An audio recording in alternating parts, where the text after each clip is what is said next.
श्रीमद् भागवत 7वां अध्याय। टॉपिक है अश्वत्थामा द्वारा द्रौपदी के पुत्रों का मारा जाना और अर्जुन के द्वारा अश्वत्थामा का मान मर्दन। क्या टॉपिक है? अश्वत्थामा द्वारा द्रौपदी के पुत्रों का मारा जाना और अर्जुन के द्वारा अश्वत्थामा का मान मर्दन। क्या बताया? अश्वत्थामा द्रोणाचार्य का पुत्र, उन्होंने किसको मारा था? द्रौपदी के 5 पुत्रों को। और अर्जुन के द्वारा अश्वत्थामा का मान मर्दन। श्री शौनक जी ने पूछा, सूत जी, सर्वज्ञ एवं सर्वशक्तिमान व्यास भगवान ने नारद जी का अभिप्राय सुन लिया। फिर उनके चले जाने पर उन्होंने क्या किया? श्री सूत जी ने कहा, ब्रह्म नदी सरस्वती के पश्चिम तट पर शम्याप्रास नाम का एक आश्रम है। वहाँ ऋषियों के यज्ञ चलते ही रहते हैं। वहीं व्यास जी का अपना आश्रम है। उसके चारों ओर बेर का सुंदर वन है। उस आश्रम में बैठकर उन्होंने आचमन किया और स्वयं अपने मन को समाहित किया। उन्होंने भक्ति योग के द्वारा अपने मन को पूर्णतया एकाग्र और निर्मल करके आदि पुरुष परमात्मा और उनके आश्रय से रहने वाली माया को देखा। देखो क्या कह रहे हैं? उन्होंने भक्ति योग के द्वारा, क्या कह रहे हैं? भक्ति योग के द्वारा अपने मन को पूर्णतया एकाग्र और निर्मल करके आदि पुरुष परमात्मा और उनके आश्रय से रहने वाली माया को देखा। आदि पुरुष यानी आरंभ में पुरुष जो थे उनको देखा, दर्शन किया। और माया को क्या देखा? माया जिनके आश्रय थी। इसी माया से मोहित होकर यह जीव तीनों गुणों से अतीत होने पर भी अपने को त्रिगुणातीत मान लेता है। इसी माया से मोहित होकर जीव क्या है? तीनों गुणों से अतीत।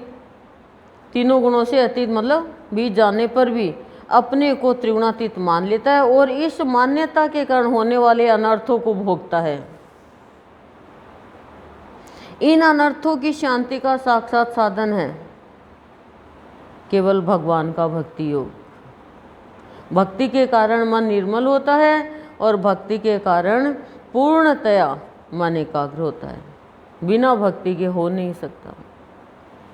अब हम जैसे पहले की बहनें चक्की पीसती थी, अब भी बहुत लोग पीसते हैं गांव में। तो अनाज डालेंगे ही नहीं और चक्की पीसते रहेंगे। और हमने चक्की पीस रही, हम आँख बंद कर रखी है और आगे 2-3 कुत्ते वो खाने लग गए। हमें तो पता ही नहीं, हम पीसते जा रहे हैं। बस पहले क्या था, आँख बंद कर लेते कई बार और पीसते रहते, डालते रहते, क्योंकि अंदाज रहता ही वो, और आ गया कोई तो खा गया। तभी तो कहा अंधा पीसे, यही तो था। तो गुरुदेव क्या कहना चाह रहे हैं, हमें भाव क्या दे रहे हैं इसमें? गुरुदेव भाव दे रहे हैं कि भक्ति करने वाला सबसे पहले अपने मन को निर्मल करे, चित्त को एकाग्र करे, मन को एकाग्र करे। हम भक्ति भी करते हैं, यहाँ बैठे हुए हैं तो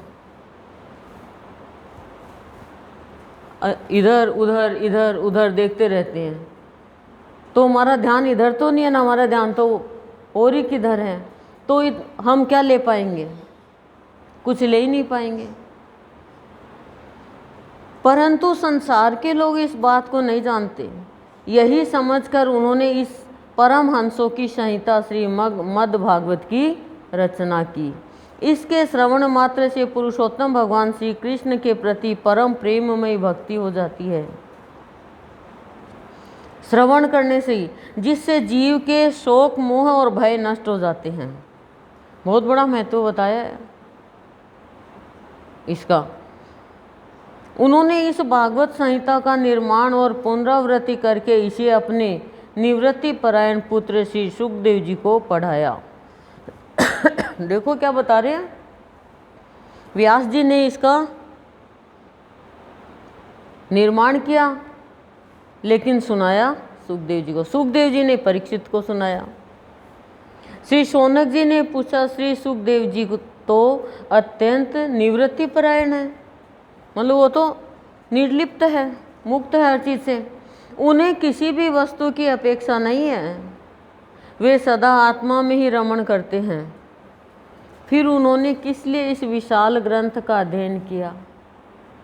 सही बात है भाई, जिसको किसी की ज़रूरत ही नहीं है तो उसको उस चीज़ का क्या प्रयोजन है। तो कह रहे हैं उनको तो वो तो निवृत्ति परायण है, उन्हें किसी भी वस्तु की अपेक्षा नहीं है, वे सदा आत्मा में ही रमण करते हैं, फिर उन्होंने किस लिए इस विशाल ग्रंथ का अध्ययन किया। तो सूत जी ने कहा, जो लोग ज्ञानी हैं, जिनकी अविद्या की गांठ खुल गई है और जो सदा आत्मा में ही रमण करने वाले हैं, वे ही भगवान की हेतु रहित भक्ति किया करते हैं। हेतु रहित, बहुत सार की बात बता रहे हैं। जो लोग ज्ञानी हैं, जिनकी अविद्या की गांठ खुल गई है और जो सदा आत्मा में ही रमण करने वाले हैं, वे भी भगवान की हेतु रहित भक्ति किया करते हैं, क्योंकि भगवान के गुण ही ऐसे मधुर है जो सबको अपनी ओर खींच लेते हैं। फिर श्री सुखदेव जी तो भगवान के भक्तों के अत्यंत प्रिय और स्वयं भगवान वेद व्यास के पुत्र हैं। भगवान के गुणों ने उनके हृदय को अपनी ओर खींच लिया और उन्होंने उससे विवश होकर ही इस विशाल ग्रंथ का अध्ययन किया। शौनक जी, अब मैं राज ऋषि परीक्षित के जन्म, कर्म और मोक्ष की तथा पांडवों के स्वर्गारोहण की कथा कहता हूँ। क्या कह रहे हैं? पहले तो ये बता दिया, सुखदेव जी की विशेषता बता दी, उसके बाद में भक्ति की विशेषता बता दी, भक्त की बता दी, ज्ञानी की बता दी। अब कह रहे हैं शौनक जी, अब मैं राज ऋषि परीक्षित के जन्म, कर्म और मोक्ष की तथा पांडवों के स्वर्गारोहण की कथा सुनाता हूँ, क्योंकि इन्हीं से भगवान श्री कृष्ण की अनेकों कथाओं का उदय होता है। क्या सुनाएंगे?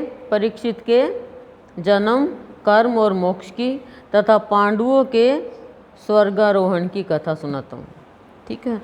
जिस समय महाभारत युद्ध में कौरव और पांडव दोनों पक्षों के बहुत से वीर गति को प्राप्त हो चुके थे और भीमसेन की गदा के प्रहार से दुर्योधन की जांघ टूट चुकी थी, तब अश्वत्थामा ने अपने स्वामी दुर्योधन का प्रिय कार्य समझकर द्रौपदी के सोते हुए पुत्रों के सिर काटकर उसे भेंट किए।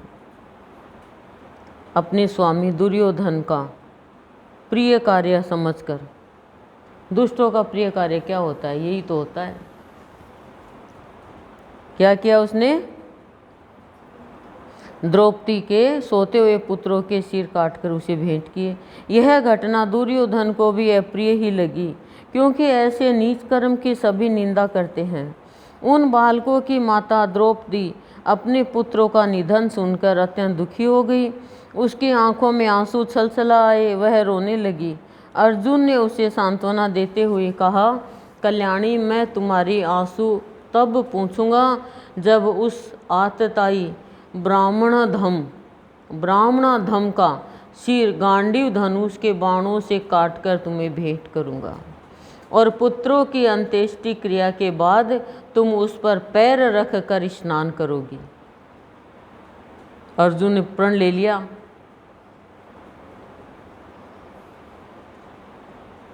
अर्जुन ने इन मीठी और विचित्र बातों से द्रौपदी को सांत्वना दी और अपने मित्र भगवान श्री कृष्ण की सलाह से उन्हें सारथी बनाकर कवच धारण कर और अपने भयानक गांडीव धनुष को लेकर वे रथ पर सवार हुए तथा गुरुपुत्र अश्वत्थामा के पीछे दौड़ पड़े। बच्चों की हत्या से अश्वत्थामा का भी मन उद्विग्न हो गया था।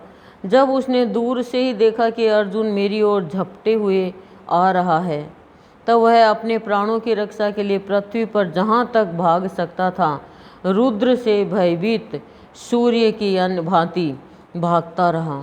जब उसने देखा कि मेरे रथ के घोड़े थक गए हैं और मैं बिल्कुल अकेला हूँ, तब उसने अपने को बचाने का एकमात्र साधन ब्रह्मास्त्र ही समझा। यद्यपि उसे ब्रह्मास्त्र को लौटाने की विधि मालूम न थी, फिर भी प्राण संकट देखकर उसने आचमन किया और ध्यानस्थ होकर ब्रह्मास्त्र का संधान किया। उस अस्त्र से सब दिशाओं में एक बड़ा प्रचंड तेज फैल गया। अर्जुन ने देखा कि अब तो मेरे प्राणों पर ही आ बनी है। तब उन्होंने श्री कृष्ण से प्रार्थना की। अर्जुन ने कहा, श्री कृष्ण, तुम सच्चिदानंद स्वरूप परमात्मा हो, तुम्हारी शक्ति अनंत है, तुम ही भक्तों को अभय देने वाले हो। जो संसार की धधकती हुई आग में जल रहे हैं, उन जीवों को उससे उबारने वाले एकमात्र तुम ही हो। तुम प्रकृति से परे रहने वाले आदि पुरुष साक्षात परमेश्वर हो। अपनी चित्त शक्ति स्वरूप शक्ति से बहिरंग एवं त्रिगुणमयी माया को दूर भगाकर अपने अद्वितीय स्वरूप में स्थित हो। वही तुम अपने प्रभाव से माया मोहित जीवों के लिए धर्म आदि रूप कल्याण का विधान करते हो। तुम्हारा यह अवतार पृथ्वी का भार हरण करने के लिए और तुम्हारे अनन्य प्रेमी भक्त जनों के निरंतर स्मरण ध्यान करने के लिए है। स्वयं प्रकाश स्वरूप श्री कृष्ण, यह भयंकर तेज सब ओर से मेरी ओर आ रहा है। यह क्या है, कहाँ से, क्यों आ रहा है, इसका मुझे बिल्कुल पता नहीं। देखो, भगवान की महिमा सारी बता दी कि भगवान तुम सर्वे सर्वा हो, तुम सब कुछ कर सकते हो, सब आपके अधीन है और आप ही सबके पालन करता हो, रक्षक हो। तो ये जो मेरे तरफ आ रहा है, क्या कह रहे हैं, स्वयं प्रकाश स्वरूप श्री कृष्ण, मतलब खुद ही प्रकाश स्वरूप हो, आपसे ही सब प्रकाश ले रहे हैं। यह भयंकर तेज सब ओर से मेरी ओर आ रहा है। यह क्या है, अर्जुन को पता नहीं, शायद ब्रह्मास्त्र क्या, कहाँ से क्यों आ रहा है, इसका मुझे बिल्कुल पता नहीं। भगवान ने कहा, अर्जुन, यह अश्वत्थामा का चलाया हुआ ब्रह्मास्त्र है। यह बात समझ लो कि प्राण संकट उपस्थित होने से उसने इसका प्रयोग तो कर दिया है, परंतु वह इस अस्त्र को लौटाना नहीं जानता। किसी भी दूसरे अस्त्र में इसको दबा देने की शक्ति नहीं है। तुम शस्त्रास्त्र विद्या को भली भांति जानते ही हो। ब्रह्मास्त्र के तेज से ही इस ब्रह्मास्त्र की प्रचंड आग को बुझा दो।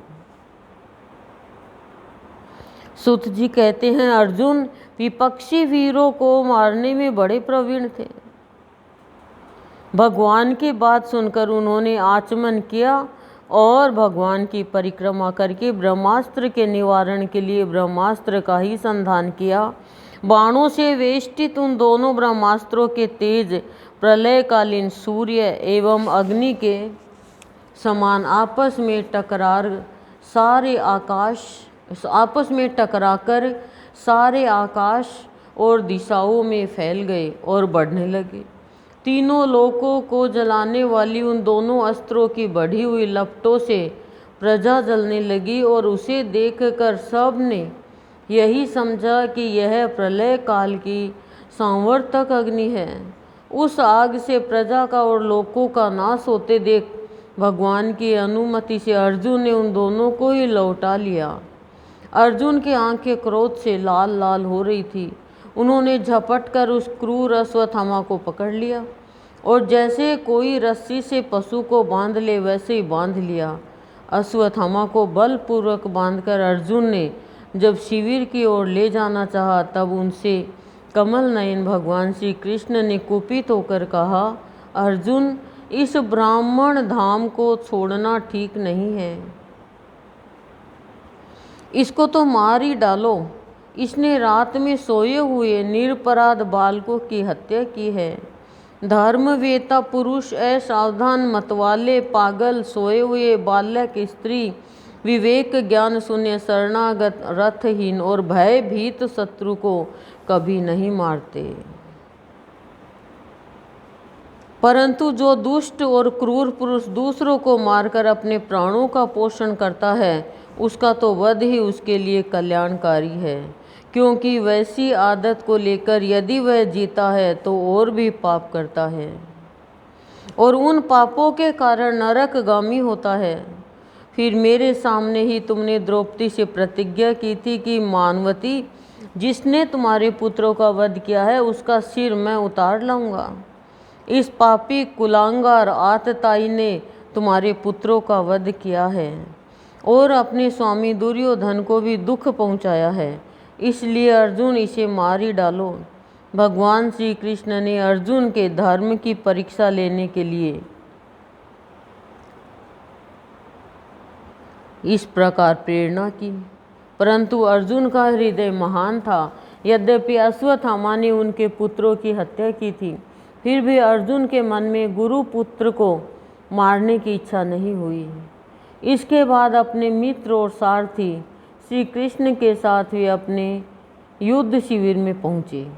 वहाँ अपने मृत पुत्रों के लिए शोक करती हुई द्रौपदी को उसे सौंप दिया। द्रौपदी ने देखा कि अश्वत्थामा पशु की तरह बांध कर लाया गया है। निंदित कर्म करने के कारण उसका मुख नीचे की ओर झुका हुआ है। अपना अनिष्ट करने वाले गुरुपुत्र अश्वत्थामा को इस प्रकार अपमानित देखकर द्रौपदी का कोमल हृदय कृपा से भर आया और उसने अश्वत्थामा को नमस्कार किया। गुरुपुत्र का इस प्रकार बांध कर लाया जाना सती द्रौपदी को सहन नहीं हुआ। उसने कहा, छोड़ दो इन्हें, छोड़ दो। ये ब्राह्मण है, हम लोगों के अत्यंत पूजनीय है, जिनकी कृपा से आपने रहस्य के साथ सारे धनुर्वेद और प्रयोग तथा उपसंहार के साथ संपूर्ण शस्त्रास्त्रों का ज्ञान प्राप्त किया है। वे आपके आचार्य द्रोण ही पुत्र के रूप में आपके सामने खड़े हैं। उनके अर्धांगिनी कृपी अपने वीर पुत्र की ममता से ही अपने पति का अनुगमन नहीं कर सकी। वे अभी जीवित है। महाभाग्यवान आर्यपुत्र, आप तो बड़े धर्मज्ञ हैं। जिस गुरु वंश की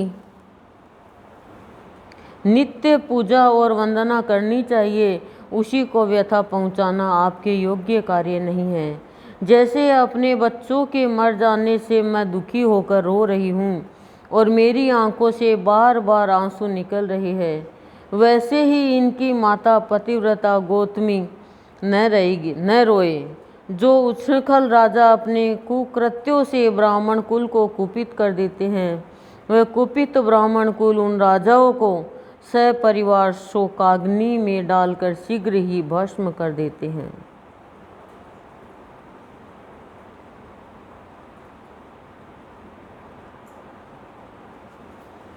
सूत जी ने कहा, शौनकादि ऋषियों द्रौपदी के बाद धर्म और न्याय के अनुकूल थी। उसमें कपट नहीं था, करुणा और समता थी। अतएव राजा युधिष्ठिर ने रानी के इन हित भरे श्रेष्ठ वचनों का अभिनंदन किया। साथ ही नकुल, सहदेव, सात्यकी, अर्जुन, स्वयं भगवान श्री कृष्ण और वहाँ पर उपस्थित सभी नर नारियों ने द्रौपदी की बात का समर्थन किया।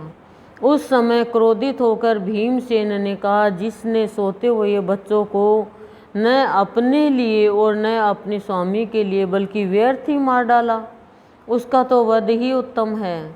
भगवान श्री कृष्ण ने द्रौपदी और भीमसेन की बात सुनकर और अर्जुन की ओर देखकर कुछ हंसते हुए से कहा। भगवान ने क्या कहा? भगवान श्री कृष्ण बोले, पतित ब्राह्मण का ही भी वध नहीं करना चाहिए और आतताइयों को मार ही डालना चाहिए। शास्त्रों में मैंने ही ये दोनों बातें कही है, इसलिए मेरी दोनों आज्ञाओं का पालन करो। तुमने द्रौपदी को सांत्वना देते समय जो प्रतिज्ञा की थी उसे भी सत्य करो। साथ ही भीमसेन, द्रौपदी और मुझे जो प्रिय हो वह भी करो। सूत जी कहते हैं, अर्जुन भगवान के हृदय की बात तुरंत ताड़ गए और उन्होंने अपनी तलवार से अश्वत्थामा के सिर की मणि उसके बालों के साथ उतार ली। बालकों की हत्या करने से वह श्रीहीन हो गया। श्रीहीन तो पहले ही हो गया। छोटे बालकों के बच्चों की हत्या कर दी ना द्रौपदी के बच्चों की, तो क्या हो गया? आतता ही हो गया वो।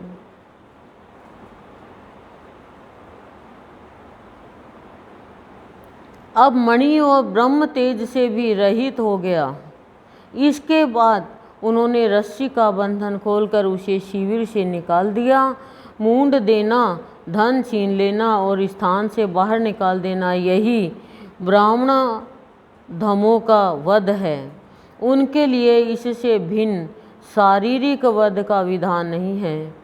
पुत्रों की मृत्यु से द्रौपदी और पांडव सभी शोकातुर हो रहे थे। अब उन्होंने अपने मरे हुए भाई बंधुओं की दाहादी अंत्येष्टि क्रिया की। देखो इसमें क्या बताया है कि जो धर्म के रास्ते पर चलता है और न्याय के अनुकूल कार्य करता है, उनके अंदर करुणा और समता का भाव होता है। मतलब पुत्रों की हत्या कर दी अश्वत्थामा ने, फिर भी द्रौपदी के अंदर करुणा और समता की भावना थी। धार्मिक मनुष्य हो, पुरुष हो, स्त्री हो, उनकी यही पहचान होती है। वो खुद का नुकसान हो जाता है, उसके बावजूद भी सामने वाले को नुकसान नहीं पहुंचाते। यही तो धर्म के रास्ते पर चलना है। और ये बहुत कड़ा काम है, सख्त है, ये हर मनुष्य नहीं चल सकता। 1 मिनट में अधर्म कर देते हैं, लेकिन उसको किसी लायक नहीं छोटा। भगवान क्या कह रहे हैं कि जो आतताई है उसको तो मार डालना चाहिए। क्यों? क्योंकि बालकों की हत्या कर दी उसने, वो व्यर्थ में ही कर दी। ओम शांति शांति शांति प्रशांति।